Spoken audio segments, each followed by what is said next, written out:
గులాబ్ జామున్ అంటే నాకు చాలా ఇష్టము. ప్రతిసారి చాలా ఇష్టంతో గులాబ్ జామున్ అయితే చేసుకొని తినేదాన్ని. కానీ ఈసారి చాలా కష్టంతో గులాబ్ జామున్ చేసుకొని తిన్నాను. నాకొచ్చిన ఒక రోగానికి ఇదొక దివ్య ఔషధంలా పనిచేస్తుంది అని నాకు తెలిసి, ఆ రోగం కోసం ఇది చేసుకొని తిన్నాను. సో, దానికి మాత్రలేసుకున్నా తగ్గుద్ది, మెంతులేసుకున్నా తగ్గుద్ది. కానీ నాకయన్నీ నచ్చవు. సో, స్వీట్ అంటే చాలా ఇష్టం. అందుకని నేనైతే గులాబ్ జామున్ అయితే చేసుకున్నాను. సో, అది ఏం రోగము, ఏంటి అనుకుంటున్నారా? అది ఏంటి అనేది నెక్స్ట్ వీడియోలో చెప్తాను.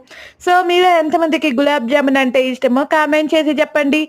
మీకు ఏ కంపెనీ గులాబ్ జామున్ పౌడర్ అంటే ఇష్టమో కూడా కామెంట్ చేసి చెప్పండి. నాకైతే ఎంటీఆర్ అంటే చాలా ఇష్టము.